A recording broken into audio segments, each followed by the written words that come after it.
Bien. Bueno, muy buenas tardes a los medios de comunicación y a través suyo a los chilenos y chilenas que nos están escuchando. Esta vocería es para presentarle al país aspectos que han sido claves de nuestra gestión y que queremos transmitirle de manera directa, transparente, concreta, clara y con la verdad.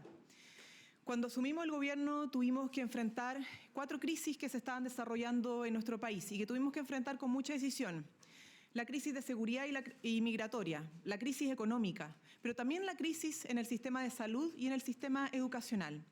Y no solo enfrentar esas crisis para poder estabilizar el país en esos ámbitos, sino que junto con ello poder avanzar en más de 1000 aspectos que hoy día podemos decir que mejoran la calidad de vida y las condiciones materiales de los chilenos y chilenas y del país. Pero no bastando con ello, no bastando con asumir la tarea de estabilizar aspectos claves que estaban en crisis en nuestro país, no bastando con la idea de avanzar en más de 1000 elementos, también nos propusimos transformar y hacer transformaciones estructurales que con acuerdos, con diálogos tripartitos hoy día ya han permitido avanzar en justicia social, justicia territorial, redistribución de la riqueza y mejores también en los ingresos de nuestros compatriotas.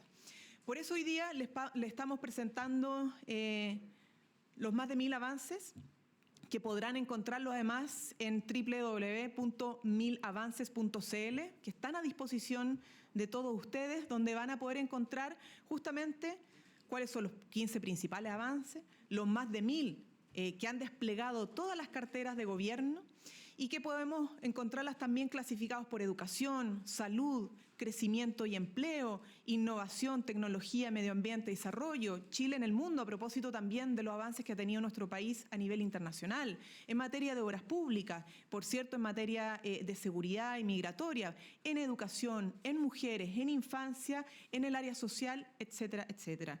Esto es muy importante porque además son avances que ya están implementándose, están aprobados por el Congreso y que están impactando en todas las regiones de nuestro país y, por cierto, están llegando a la mesa de todos los chilenos y chilenas.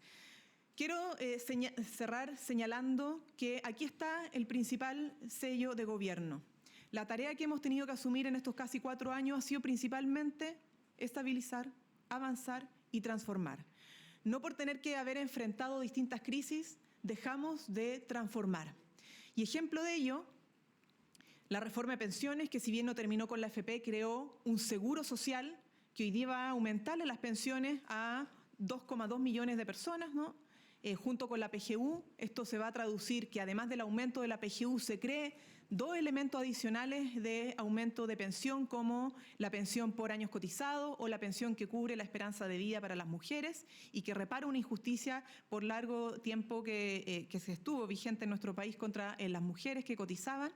Y además el royalty minero, que no solo está permitiendo en esta administración, sino que la próxima administración que se aproveche más el aumento del precio del cobre a través de los ingresos que va a tener el fisco por royalty minero, también la Estrategia Nacional del Litio, el nuevo sistema de permisos sectoriales que está ayudando también a apuntalar la economía, agilizar las inversiones, el aumento del salario mínimo, entre otros aspectos. Estamos hablando, insisto, no solo de simples avances, sino que de transformaciones en el rol del Estado, en cómo contribuye a redistribuir la riqueza, cómo contribuye a hacer más justicia social. Ahora lo dejo con las palabras del ministro del Interior y luego con nuestros ministros sectoriales para que puedan aterrizar más concretamente de qué se trata estos más de 1000 avances por área de trabajo de gobierno.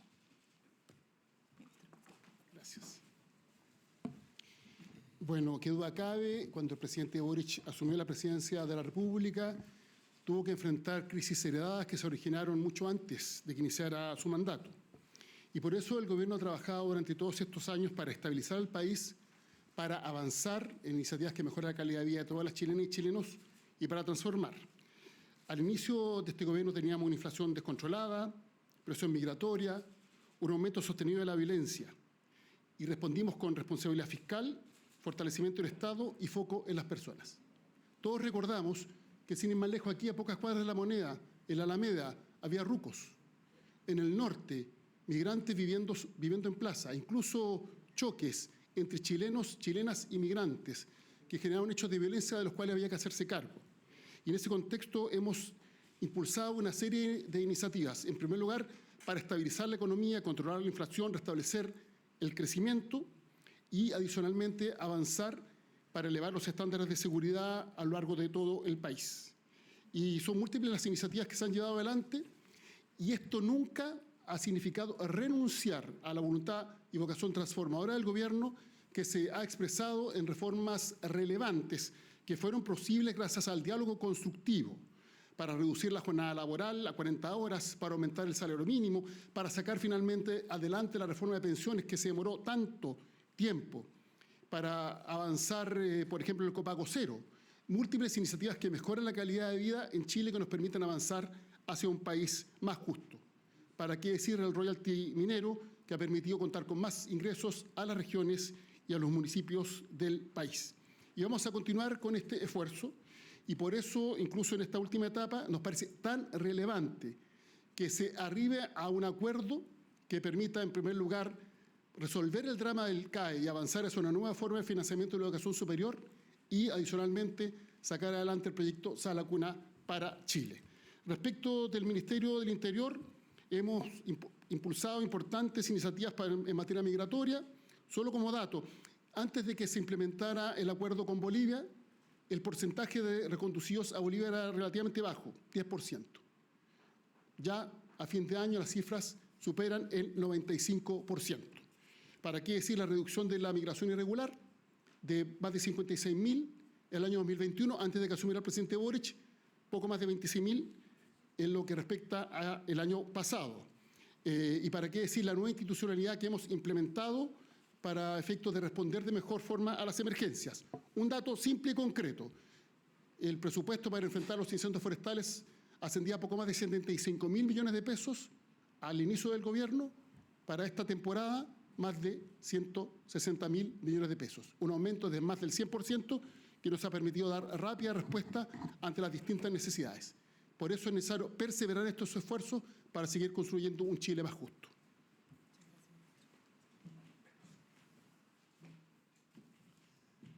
Bien, muy buenos días.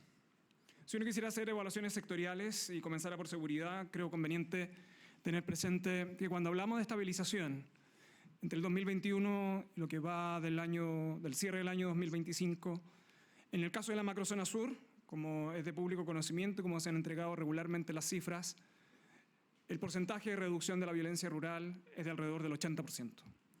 En el caso de los ingresos irregulares, tal como ha hecho referencia el ministro Elizalde, eso es cercano al 54% menos de ingresos irregulares en comparación al año 2021.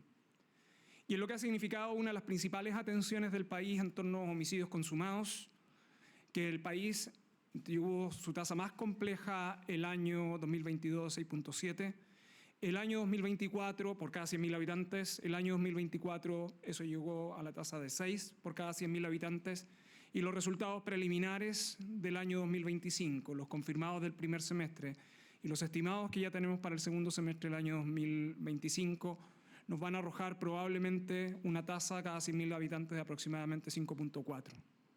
Eso significa que durante este periodo el número de homicidios consumados se ha reducido en más de un 18% en términos absolutos y un 19% en relación a su tasa. ¿Por qué esto importa? Porque la manera de avanzar en una sociedad más segura, tranquila y justa tiene que ver con reducir los índices de violencia.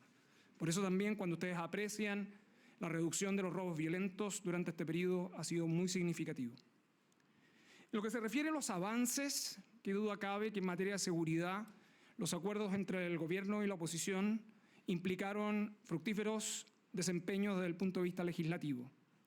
No solo importa el número de leyes, que son más de 70, sino que la calidad de las mismas. Es muy difícil, probablemente imposible, encontrar otro periodo legislativo de transformaciones tan relevantes desde el punto de vista de los avances en materia de seguridad. No solo está la creación del Ministerio de Seguridad Pública, una de las reformas más importantes del Código Procesal Penal en materia de reincidencia. además del conjunto de leyes que han permitido entregarle competencia al Ministerio Público y otras instituciones para combatir organizaciones criminales. La forma y modo en que se ha sofisticado la persecución penal, en que se ha complementado conjuntamente con el trabajo de las policías, el resultado está a la vista no solo con las cifras que he señalado, sino que también con los avances normativos que se han entregado. Esto tiene una consecuencia, y es que en materia de seguridad pública, el Estado de Chile durante estos años ha tenido una transformación. No solo la creación del Ministerio de Seguridad, la aprobación reciente que probablemente estos próximos días el Presidente de la República va a promulgar con la Ley de Seguridad Municipal y la aprobación y puesta en marcha de la Ley de Seguridad Privada. Lo que al término de esta administración el país recibirá es un cambio de paradigma en la gestión pública en materia de seguridad, que no solo implica aumentar los desempeños en materia de persecución penal y policial, sino que especialmente dar un rol significativo en los desempeños a nivel local y territorial para efectos de la prevención. Eso, muchas gracias.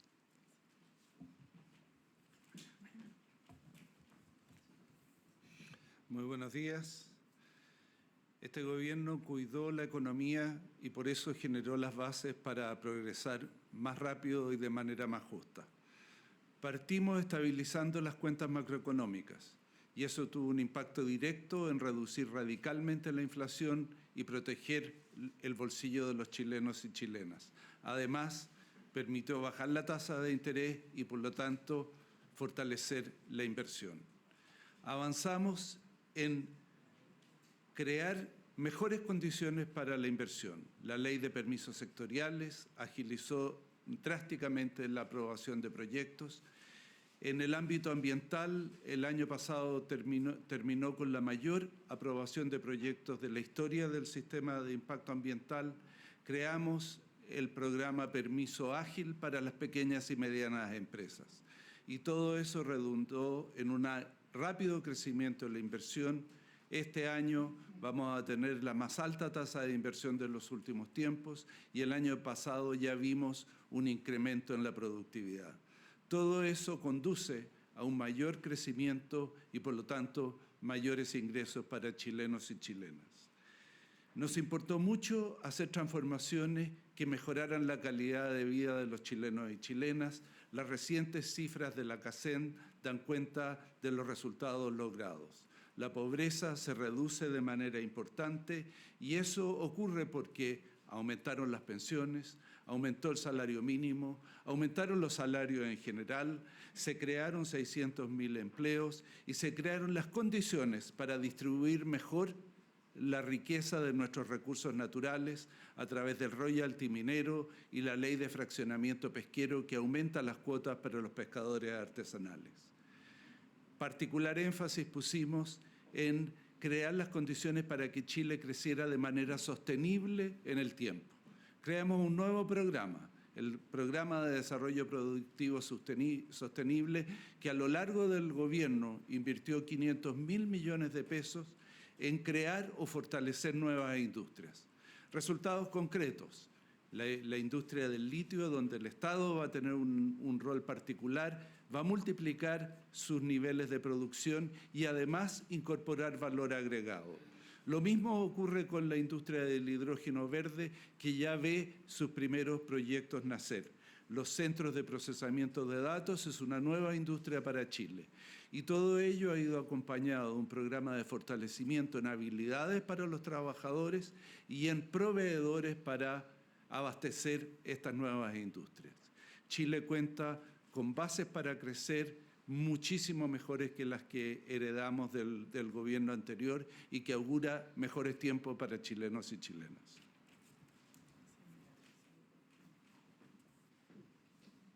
Buenas tardes.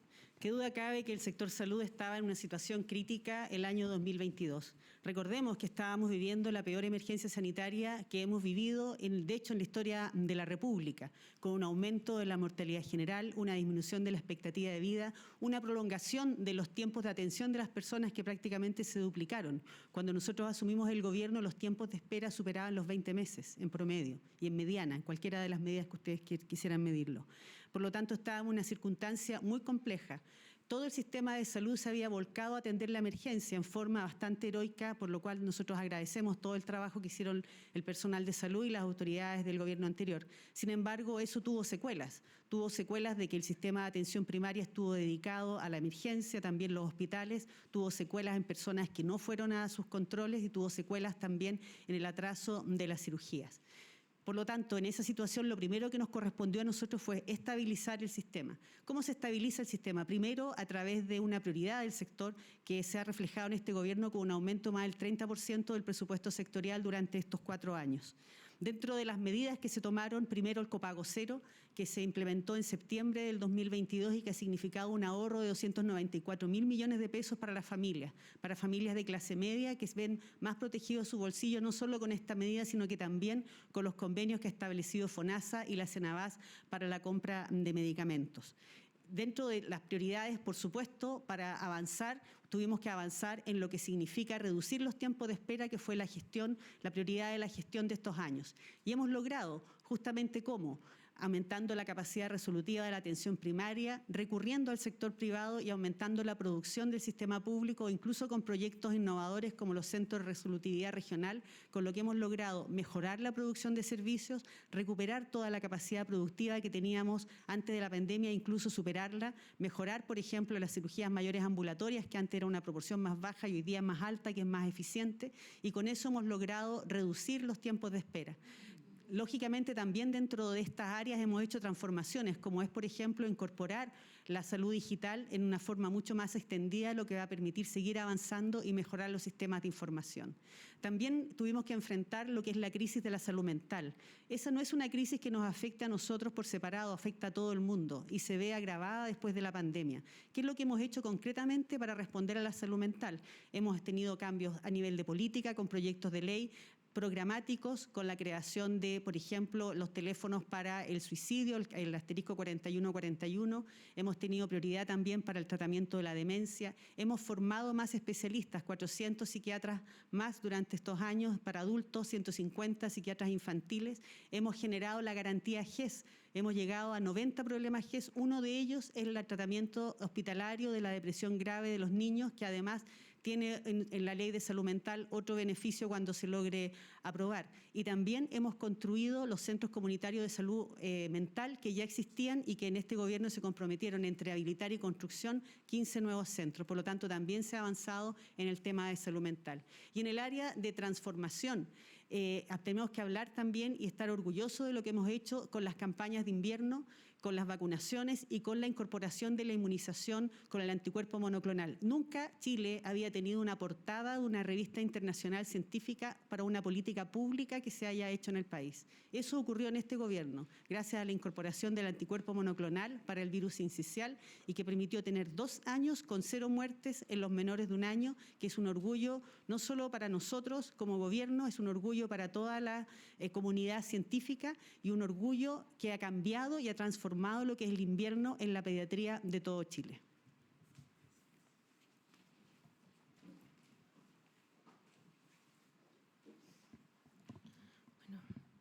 Buenas tardes. Cuando asumimos el año 2022 estábamos no solamente con la tasa más alta más baja de inserción laboral femenina desde el año 2010, una baja de una década durante la pandemia. También con la cifra más alta de llamados de emergencia por violencia intrafamiliar sin traducirse en judicialización, además de un crítico informe de la Contraloría General de la República de la atención a la violencia contra las mujeres durante la pandemia. Para esto avanzamos, en primer lugar, en recuperar la evaluación favorable técnica de todos los programas del Servicio Nacional de la Mujer, que estaban todos objetados técnicamente. Eso nos permitió aumentar la cobertura y pasar de tener 3 centros de atención especializada con atención multidisciplinar para casos graves a 27, lo que cubre el 90% del país, incluyendo el regreso a Rapa Nui después de 4 años de ausencia del Servicio Nacional de la Mujer y Equidad de Género. Pero no es solo la estabilización de las cifras y el aumento de la cobertura. También avanzamos con una ley aprobada sin votos en contra en ambas cámaras y que nos permite hasta el día de hoy poder decir que tenemos 3 billones de pesos en órdenes de pago que han beneficiado a más de 300.000 familias en cuanto a la ley de responsabilidad parental, más llamada o más conocida como Ley Papito Corazón. Más de 3.000 instituciones conectadas al registro de deudores, lo que está permitiendo que hoy 7 de cada 10 deudores o deudoras de pensiones de alimento estén saliendo del registro mediante o el acuerdo de pago o el pago de la deuda que se tenía respecto a los niños y niñas, además del cruce del registro de deudores con el registro social de hogares, para que el Estado, cuando asigne un beneficio, sepa que ahí hay un niño o niña que no está recibiendo el apoyo que la justicia ha determinado. Por último, y muy importante en esta transformación, está, a propósito de lo que señalaba la ministra Aguilera, en cuanto a la atención especializada en violencia de género, la incorporación del GES número 86, que entrega atención en agresiones sexuales agudas en toda la red hospitalaria y, por lo tanto, permite un acceso más certero a la justicia para las víctimas, así como atención en salud sin juicios, así como la aprobación también con un amplio acuerdo político de la Ley Integral contra la Violencia hacia las Mujeres, que nos va a permitir pasar a una nueva etapa, cambiar de estrategia para poder pasar no solo de decir que no han aumentado los femicidios, sino reducirlos.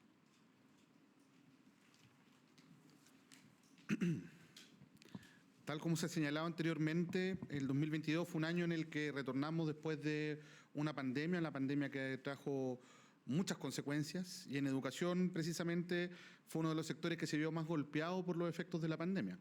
Los resultados de aprendizaje disminuyeron, la asistencia escolar, la desvinculación educativa también aumentó de manera significativa, y por eso es que nos abocamos a este proceso de estabilización de un sistema educativo para avanzar en la normalización de ella, ¿no?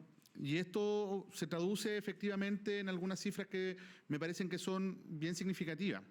En materia de desvinculación escolar, podemos decir que logramos un resultado histórico al reducir justamente la desvinculación de un 1,3 a un 1,3% durante el año 2024. También la deserción escolar se vio impactada de manera positiva a través de los esfuerzos que desplegó el Ministerio de Educación y el gobierno del presidente Gabriel Boric para este esfuerzo de estabilización, donde pasamos de más de 50.000 estudiantes desvinculados el año 2022 a poco más de 40.000 el año 2024, es decir, una disminución de más de 10.000 estudiantes que fueron efectivamente retenidos por el sistema y que lograron permanecer en el sistema escolar por los esfuerzos que se desplegaron a través del plan de reactivación educativa que comenzamos a desarrollar en el año 2022 y que sigue vigente hasta la fecha. En tercer lugar, también hemos podido evidenciar la importancia que tienen los aprendizajes y hemos visualizado una alza sostenida durante todos los años de este gobierno, desde el 2021 en adelante, retomando primero el monitoreo que se hace a través del CIMSE, incluso logrando en los últimos 2 años entregar el CIMSE, los resultados del CIMSE a inicios del año escolar, lo que ha sido muy significativo para el sistema y para las comunidades educativas que han podido usar esa información para la toma de decisiones desde el principio del año y no a mediados de año. Pero en particular me interesa destacar cómo se avanzó, por ejemplo, en cuarto básico con el aumento sostenido de 13 puntos en las últimas 2 mediciones en lenguaje, lo que es muy significativo, eso solo en educación pública, la que supera efectivamente en 7 puntos el crecimiento de la educación particular pagada. Y en el caso de la educación pública en matemáticas logramos un aumento de 17 puntos en los últimos 2 años, lo que supera en 10 puntos la cantidad, el aumento que tuvo la educación particular pagada. Esto quiere graficar también que ha habido un esfuerzo específico sobre la educación pública que está teniendo efectos, y eso se expresa justamente en los resultados que han logrado no solamente las municipalidades, sino que sobre todo los servicios locales de educación. Todos los parámetros que yo he mencionado, la desvinculación educativa, la revinculación de aquellos estudiantes que han abandonado el sistema y también la mejora de los resultados de aprendizaje, tienen un resultado superior en los servicios locales respecto al resto del sistema. Así que esperamos que podamos seguir transitando en esa política pública tan relevante que ya no solamente tiene que ver con lo que ha significado o lo que ha impactado en estabilización, sino incluso pensando ya en los avances de un sistema educativo que requiere mirar hacia el futuro, y por eso es que esperamos que en estos días despachemos del tercer trámite la reforma a la ley de educación pública que está en el Parlamento. En materia de infraestructura escolar, podemos decir que ha estado uno de los centros neurálgicos de nuestro quehacer, porque el deterioro de la infraestructura educativa ha sido muy grande. Son más de 421.000 millones que el presidente Gabriel Boric ha desplegado a través de distintas líneas de acción e iniciativa, incluyendo entre ellas el desarrollo de la primera piedra de la escuela insular Robinson Crusoe en la isla de Juan Fernández, donde tras 15 años hemos logrado materializar lo que ha sido el esfuerzo de sucesivos gobiernos en una primera piedra que esperamos esté ya terminada definitivamente durante el mes de noviembre del presente año. Eso es una buena noticia para las familias de Juan Fernández, que han estado postergadas en esta espera durante más de una década. En educación parvularia ha sido también un énfasis del trabajo, porque nuestro esfuerzo es de la trayectoria educativa completa, desde la sala cuna hasta la educación superior, y hemos logrado también revertir una tendencia que no lograba despegar incluso desde antes de la pandemia, que es la asistencia a los jardines infantiles y salas cunas. Si el año 2022 teníamos una asistencia de un 62,4%, el año 2025 logramos registrar un 78,9%, llegando a las cifras históricas de asistencia de niños y niñas en edad parvularia en el sistema de educación inicial. Así que estamos muy contentos por eso, porque aquí es donde más importa justamente hacer esfuerzos pensando en los efectos que tiene para la trayectoria educativa posterior. Y en el caso de la educación escolar, hemos visto cómo hemos aumentado de un 83,5% el año 2022 a un 87,8% en el 2025. Esperamos cerrar durante este año en curso con la recuperación definitiva de lo que eran los resultados prepandémicos. Y obviamente, como la trayectoria educativa es una trayectoria que termina en la educación superior, podemos decir que hemos logrado llevar el PASE, ¿cierto?, el sistema de acompañamiento para la educación inclusiva en educación superior, a todo el país. En este periodo, durante el gobierno del presidente Gabriel Boric, logramos llegar con el PASE, con este acompañamiento a los estudiantes de la educación particular subvencionada y pública, a todas las comunas de nuestro país, aumentando más de 19.000 cupos de acceso especial al sistema de educación superior. Y al mismo tiempo también desplegamos a nivel nacional un programa de acceso para mujeres en carreras STEM, en carreras del área de la ingeniería, las matemáticas, la tecnología y las ciencias, que es Más Mujeres Científicas, el cual ha logrado aumentar la presencia de mujeres en carreras STEM en más de 2 puntos porcentuales en los últimos 2 años, lo que es muy significativo. Esperamos que los resultados de este programa en este tercer año de implementación sean en la misma línea muy potentes, puesto que aumentamos 18% los cupos disponibles en carreras STEM para este proceso de admisión 2026 que está en curso. Del mismo modo, podemos señalar que las ayudas estudiantiles, que son tan importantes para que los estudiantes que acceden a la educación superior permanezcan en ella y puedan terminar sus carreras, significó que si el año 2013, cuando se crea la beca BAES, tenía un valor de 32.000 pesos y estuvo así congelada hasta el año 2021, en el año 2022 el presidente comprometió a un aumento cada año de su mandato para llegar a 48.000 pesos, que es el valor que tiene durante este año, asegurando con eso la oportunidad de que cada estudiante que acceda a la educación superior, sobre todo complementando esto con la política de gratuidad, pueda permanecer en ella, porque no basta con que ingresen a la universidad, sino que puedan concluir su trayectoria educativa. Y en el plano legislativo hemos dado avances muy importantes, y avances importantes en temas que tenían mucho tiempo de espera. Una de ellas justamente tiene que ver con una demanda histórica de los profesores y profesoras, que fue la deuda histórica. Más de 40 años esperando una solución a esto, y ya solamente logramos poner sobre la mesa un acuerdo y una propuesta, haciéndonos cargo por primera vez como gobierno durante estos 40 años de este tema, sino que además logramos construir ese acuerdo político en el Parlamento con una transversalidad muy significativa. Y eso significa que 57.000 docentes a nivel nacional van a vivir esta reparación, este reconocimiento por parte del Estado de Chile de esta deuda, lo que ha significado que más de 15.000 profesores en octubre del 2025 recibieron su primer pago, y ahora, durante el día viernes 23 de enero, se recibirán la segunda cuota de ese primer pago estos 15.000 docentes, y esperamos que así continúe sucediendo hasta que completemos el ciclo durante los próximos años.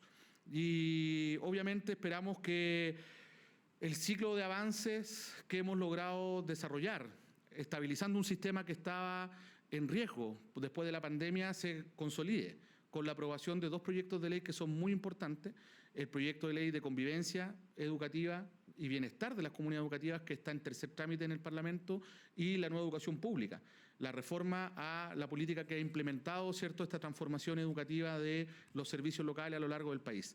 Esperamos seguir consolidando estos avances para que la transformación educativa sea una realidad, y hoy, como gobierno, hemos dado pasos esenciales para que eso se consiga, y invitamos al Parlamento a que concurra con estos dos proyectos tan importantes en los próximos días, y así como también avanzar en la materialización de la modificación al CAE, el cambio al CAE por el FES, que es tan relevante también para asegurar recursos para el resto de la trayectoria educativa, así como también Sala Cuna para Chile, que es un proyecto que concita un apoyo transversal a nivel técnico y también político. Bien, ahora pregunta de la prensa. No sé si tienen preguntas sobre los avances de gobierno para partir. Ministra, ¿cómo está? Buenas tardes. Buenas tardes. También a todos los presentes. De cara a los desafíos pendientes que hay, sobre todo en materia legislativa, ministra, ¿en qué se traduce esta suerte? Sobre lo que presentamos ahora, ¿hay alguna pregunta o no hay ninguna pregunta de la prensa? Ya. Ahora sí, sobre temas pendientes en lo legislativo. Sí, sobre temas pendientes en lo legislativo. ¿En qué se traduce este cambio de actitud en la oposición y esta suerte de congelamiento en el diálogo que usted ayer advertía respecto a determinados proyectos, y qué responsabilidad en ello tiene a su juicio el presidente electo José Antonio Kast? Hasta esta hora, ¿la oposición sigue sin contestar el teléfono? Miren, yo quiero relevar el cambio de tono en la intervención del presidente electo el día de hoy en el Congreso del Futuro. Nos parece una buena señal que haya mencionado la importancia de contar con el derecho a Sala Cuna para nuestro país. Y por eso quiero quedarme con esta última intervención. El presidente, además, en ejercicio, el presidente Boric, invitó al presidente electo a un acuerdo político en esta materia, porque ya los equipos de nuestros ministerios, con los equipos técnicos de la oposición, han logrado, obviamente, un entendimiento para poder materializar esto. Pero falta la definición política, falta la aprobación en el Congreso. El proyecto de Sala Cuna lleva como idea, al menos, 97. desde el 97 en el debate, ¿no? Y lo que esperan los chilenos y chilenas es que el derecho a Sala Cuna se concrete y no siga en el aire, no siga en el plano del debate o de las ideas, sino que se materialice. Es tan importante poner el centro a las personas y particularmente a las mujeres para lograr una mayor inserción laboral y que la maternidad deje de ser un castigo laboral, es que el proyecto de Sala Cuna debe aprobarse. Hemos flexibilizado posiciones, hemos estado conversando con los técnicos, hemos incorporado esas observaciones técnicas para habilitar a un acuerdo político. Y evidentemente en ese marco, y como siempre ha sido, nosotros vamos a estar siempre disponibles al diálogo, pero necesitamos que la oposición defina si es que va a permitir avanzar este proyecto o va a obstaculizar su avance. Nosotros creemos que junto con la señal que ha dado el presidente electo hoy día, podemos lograr un entendimiento que se materialice. Y esperamos que eso se materialice, insistimos. Hay toda disposición, tanto el Ministerio de Secretaría General de la Presidencia, que ha estado en conversaciones permanentes, como la ministra de la Mujer y Equidad de Género, el propio ministro también del Interior, a quien siempre está ahí, y sí, obviamente el ministro del Trabajo y Previsión Social, así que esperamos sobre todas las cosas que ese cambio de tono se materialice en un resultado concreto como lo es la aprobación del proyecto de Sala Cuna. Y ojalá también respecto al proyecto de Finalcae y FES. Y esto no solamente por la importancia que tiene para las personas endeudadas por crédito con aval del Estado, sino que también por responsabilidad fiscal. El poder reemplazar el sistema del CAE al FES, lo que le permite al Estado es dejar de desembolsar millones y millones en la recompra de créditos, que es un absurdo, que es insostenible y le va a beneficiar también a la administración siguiente y a la siguiente y a la siguiente. No es solo por los estudiantes, no es solo por los egresados, también es por responsabilidad fiscal. Así que, claro, la semana pasada teníamos un cuestionamiento desde el equipo y el propio presidente electo a la necesidad de legislar en esta materia. Hoy día vemos un cambio de tono y nos quedamos con esta última intervención. ¿Espera, ministra, que este cambio de tono sea recogido también por las fuerzas de la actual oposición? Porque usted hasta ayer Sí. señalaba que pareciera que llamó a tirar la cadena, que no contestaban en el teléfono y todo aquello. Esperamos que se vea reflejado en un acuerdo político. Nuestro gobierno va a seguir conversando, dialogando justamente, porque creemos que aquí lo más importante son las personas, son los hombres y mujeres, jóvenes también, que están esperando concretar el derecho a Sala Cuna y también concretar la condonación total o parcial del CAE y el nuevo sistema de financiamiento para la educación superior. Hola, ministra. Muy buenas tardes. En la arena internacional, preguntarle directamente, ¿usted es partidaria que Cuba es una democracia o una dictadura? Se lo pregunto porque el planteamiento del presidente Gabriel Boric... Sí, ¿Legislativa o avances de gobierno?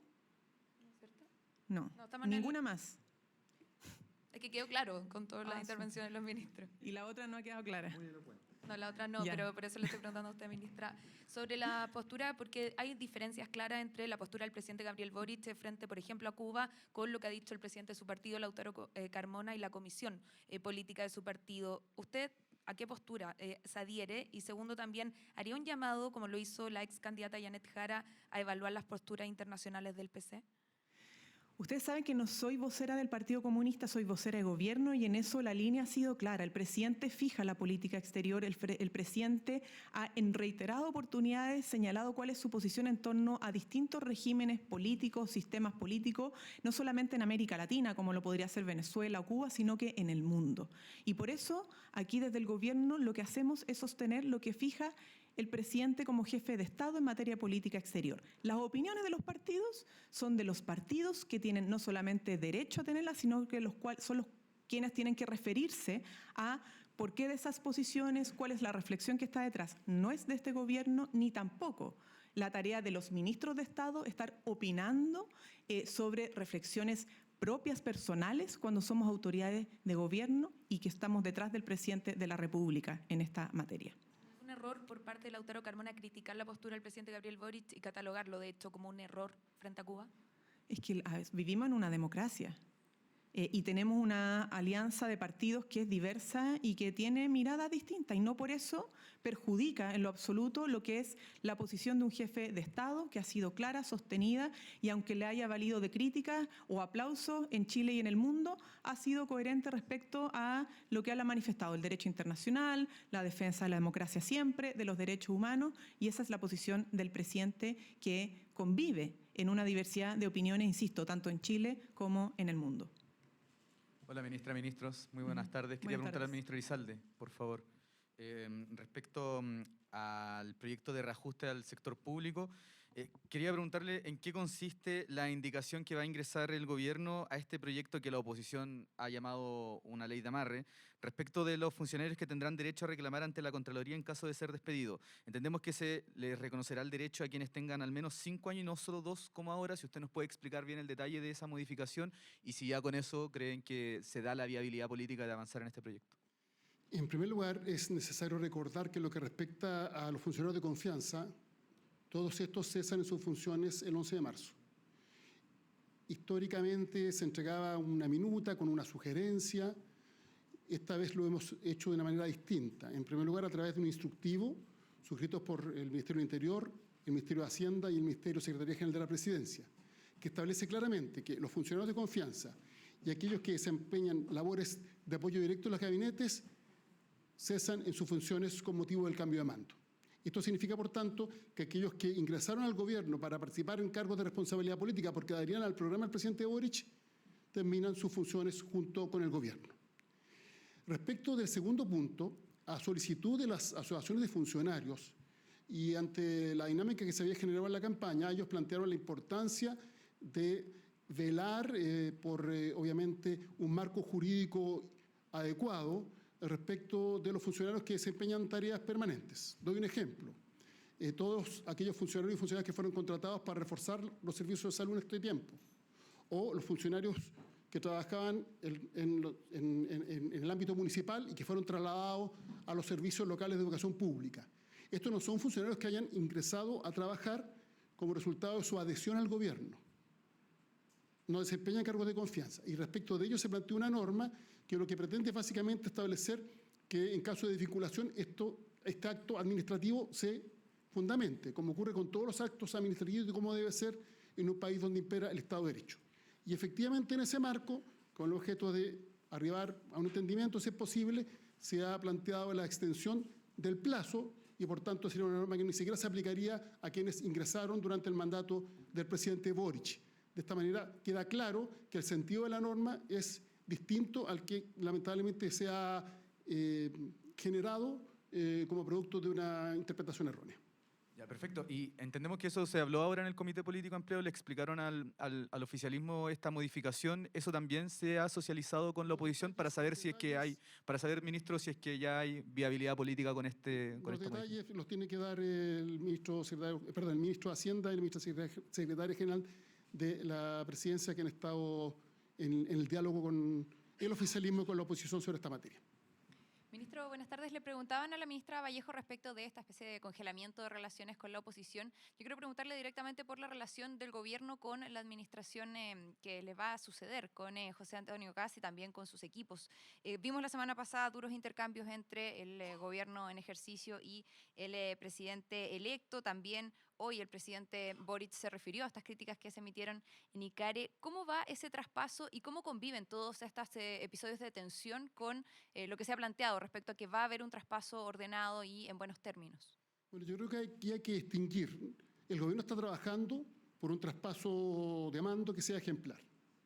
Por eso se ha modernizado, conforme al presidente que se estableció en el mandato anterior. La información va a estar disponible a través de medios electrónicos y, por tanto, todas las nuevas autoridades van a contar con información detallada respecto de la situación de sus ministerios. Y una vez que el presidente electo nombre o anuncie su gabinete, se va a proceder al diálogo bilateral con el objeto de que este traspaso se realice para que el Estado siga funcionando y trabaje conforme a lo que nos exigen las chilenas y chilenos. Finalmente, eso contribuye a fortalecer nuestra institucionalidad democrática. Cuestión distinta es que obviamente hemos tenido diferencias en donde la postura del gobierno ha sido clara. Cada vez que se señala algo que es falso, se recurre a una fake news, se hace una afirmación que carece de fundamento en los datos oficiales o en datos que sean verificables, el gobierno tiene la obligación de aclarar los hechos. Y por eso hemos sido enfáticos, porque, por ejemplo, cuando se instala que este país se cae a pedazos, o cuando se dijo, hasta hace poco, que había más pobreza ahora que hace 4 años atrás, cuando la encuesta que hacen la semana pasada indica todo lo contrario, bueno, es obligación del gobierno, porque eso es bueno para la democracia, poner sobre la mesa los hechos, porque finalmente la verdad es consustancial a la democracia.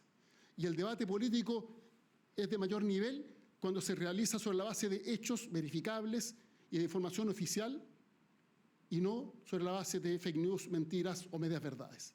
Y por tanto, son dos cuestiones distintas. Nosotros siempre vamos a defender la verdad y cada vez que sea necesario vamos a aclarar lo que corresponda, pero estamos al mismo tiempo trabajando para que el próximo gobierno tenga toda la información necesaria para que el trabajo del Estado no se desarrolle y la transición o el traspaso de mando se realice de muy buena forma. Este clima de tensión en lo político, separando esas dos aguas, ¿podría seguir hasta el 11 de marzo?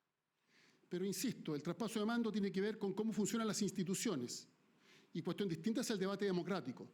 Y en el debate democrático nosotros siempre vamos a defender la verdad. Cuando se dicen cosas que son falsas, corresponde aclararlas. Cuando se dice que la pobreza en Chile ha aumentado, cuando la CACEN indica lo contrario, bueno, lo que corresponde es que se verifiquen los hechos y que se restablezca el sitial que le corresponde a la verdad en una democracia. Para el ministro Cordero.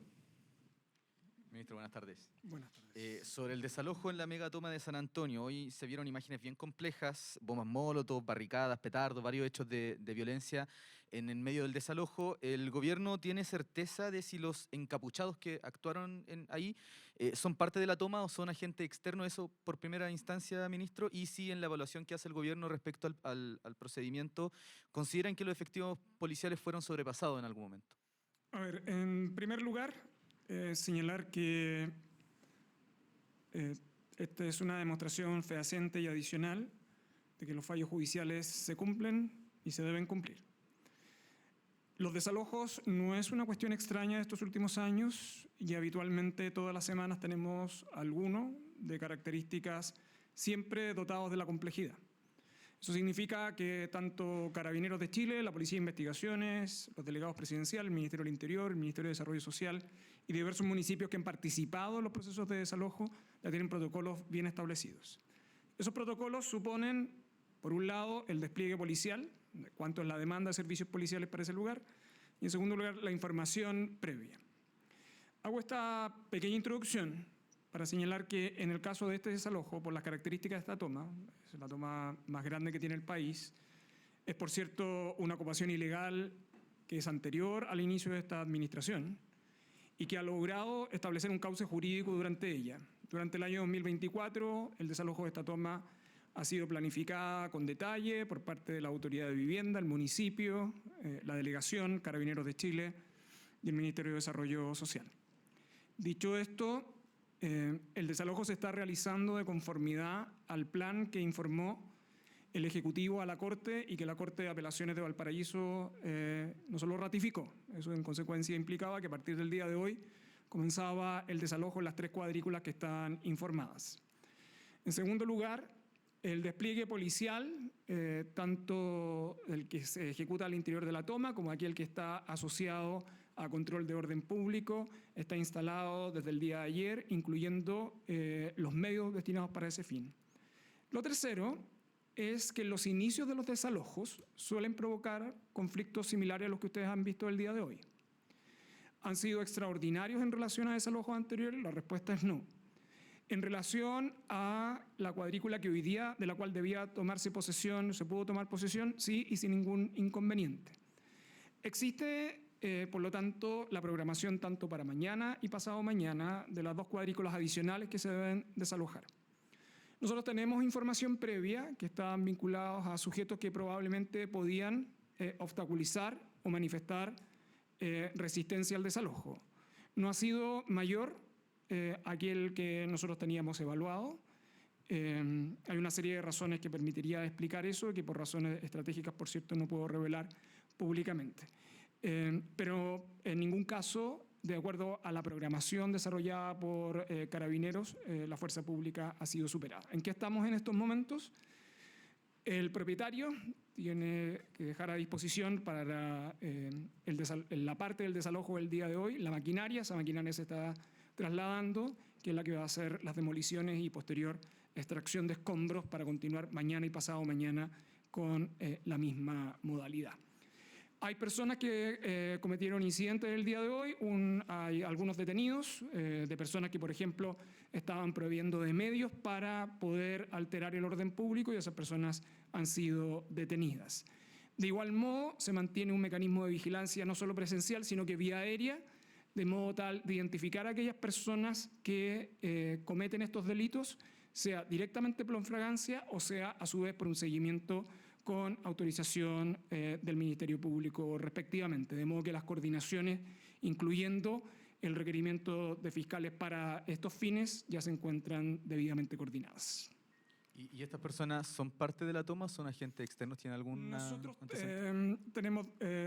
En ese lugar es un lugar que, de acuerdo a los antecedentes que se fueron desarrollando durante este periodo, la mayoría de la población asociada a esa toma que se ha autoorganizado a través de cooperativas ha contribuido a llevar a cabo este proceso, especialmente después de la comunicación de la expropiación. Nosotros tenemos antecedentes de que personas ajenas a la toma tenían por propósito alterar el orden público. Si son efectivamente ajenos a la toma, va a ser un asunto que vamos a verificar en la medida que se lleven a cabo las detenciones, pero es información respecto a la cual las policías eran uno de los escenarios que nosotros teníamos al efecto. Ministro Cataldo, para usted es la pregunta. Ministro, usted solicitó la renuncia al director suplente del SLEP Atacama por una polémica fiesta de aniversario que se realizó. Y además de esta salida, quería preguntarle si se va a investigar a la empresa que tiene contratos vigentes con el SLEP y que estaría vinculada a esta fiesta. Además, se dice por parte de algunos funcionarios del SLEP que los recursos para esta actividad fueron dispuestos por una mutualidad y privados. ¿Es legal que funcionarios públicos reciban regalías de este tipo? Bueno, efectivamente, el día de ayer se tomaron 2 decisiones. La primera fue pedir la renuncia al director ejecutivo suplente y la segunda fue instruir a la auditoría ministerial el desarrollo de una investigación, una auditoría en este caso, efectivamente al servicio local, a propósito de todos los elementos que usted ha señalado en la pregunta, es decir, de dónde surgieron los recursos, cuáles son las fuentes, si es que esas son legales o no, y también el determinar que no hubo recursos públicos involucrados en aquello. Quiero ser enfático, esto es inaceptable. Es inaceptable desde el punto de vista, bueno, de todo punto de vista en realidad, no hay ninguno en el que no lo sea, y particularmente refiriéndonos a un servicio local que ha atravesado por situaciones muy complejas. Es por eso que la determinación que tomamos fue inmediata, apenas tomamos conocimiento de los hechos y analizado ello, se le hizo la solicitud de renuncia, la cual ya está materializada, es decir, el día de hoy la persona ya no está ejerciendo ese cargo, está obviamente las subrogancias legales correspondientes y al mismo tiempo la instrucción de las investigaciones que espero nos resuelvan antecedentes lo antes posible para despejar todo tipo de dudas respecto a las fuentes del financiamiento de esa actividad y también del uso de recursos eventualmente públicos que hasta donde yo entiendo también no habrían sido utilizados recursos públicos para ese fin. Ministro Cataldo. Yapa. Hoy el presidente hablaba en Congreso Futuro respecto de la necesidad de avanzar en Sala Cuna, pero reconocía que había mayores diferencias en torno a el FES. ¿Qué escenario ve usted respecto de este proyecto? ¿Cree que se va a llegar al final de esta administración con el fin al CAE y el nuevo sistema de financiamiento de la educación superior o no ve disposición de la oposición para eso? Mira, la ministra Vallejo lo señalaba respecto a Sala Cuna y yo extiendo ese análisis al FES. En ambos proyectos, tanto en Sala Cuna, donde hemos estado trabajando junto al Ministerio del Trabajo, el Ministerio de la Mujer y la Secretaría General de la Presidencia, en formular acuerdos con la oposición. En el caso de FES también hemos estado trabajando en un esquema similar, donde hemos logrado resolver todas las dudas que tenemos con los técnicos de los equipos parlamentarios que han estado involucrados en esto y esperamos nosotros que ya habiendo resuelto, ¿no?, todas esas diferencias, incluso haciéndonos cargo de lo que se observó por parte del Consejo Fiscal Autónomo, por parte de la Contraloría General de la República, y me refiero justamente al carácter, a todo el debate contable sobre los recursos y el gasto que implica FES, hoy día no hay ningún tipo de controversia técnica pendiente. Es decir, la decisión de avanzar o no en aprobar este proyecto es exclusivamente política. Y ahí es donde me hago cargo de algo que decía también la ministra Vallejo hace un rato atrás. Cuando hablamos del FES, el Consejo Fiscal Autónomo hablaba de que esto representa un gasto de aproximadamente 360.000 millones de pesos. Bueno, hoy con CAE gastamos 1.000 millones de dólares, es decir, 1 billón de pesos, 1 millón de millones de pesos. Es decir, estamos hablando que el costo del FES es cerca de un 33, de un tercio del costo que hoy día tiene para el Estado sostener el CAE. Eso no es trivial cuando todavía tenemos que hacer grandes esfuerzos en el resto de la trayectoria educativa, poner más recursos en educación parvularia. Por eso es que este proyecto de ley no solamente conversa con modernizar el financiamiento en la educación superior, sino también conversa con el esfuerzo que estamos impulsando a través de Salas Cunas para Chile. Ambos proyectos técnicamente ya tienen una resolución de todas las controversias con la oposición y ambos proyectos esperan una definición política de la oposición para saber si vamos a poder ofrecerle a Chile un mejor escenario en términos educativos, tanto en Sala Cuna como en educación superior. Esa disposición, porque el presidente hoy día lo marcaba como una diferencia más importante respecto del FES que Sala Cuna, por ejemplo. Hasta la semana pasada, el diálogo con la oposición estaba abierto y estábamos conversando y estábamos arribando a todos estos acuerdos. El fin de semana hemos visto cartas al director y han cambiado un poco los análisis que hacen los expertos desde la propia oposición. Sin embargo, esto tiene que materializarse en el Parlamento y eso lo tienen que responder los parlamentarios y esperamos que eso ocurra durante estos días. Esa es la invitación que hace el gobierno del presidente Boric a todos y todas. Las y los invitamos a ver el spot de la campaña Más de 1000 avances del presidente Boric. Muchas gracias. Chile está mejor que ayer, no como consigna, sino como una realidad en la mesa de los chilenos y chilenas. Se nota en una inflación que dejó de golpear el bolsillo, en policías más fortalecidas, se nota en un transporte público que ahora es mucho más moderno y en viviendas que hoy son hogar para miles de familias.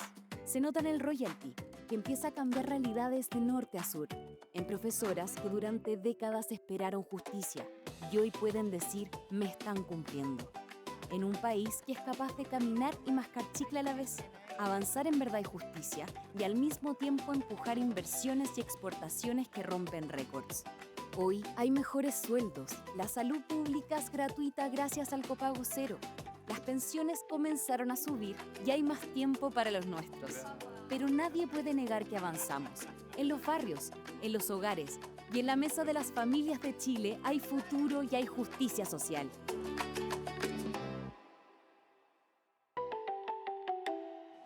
Gobierno de Chile.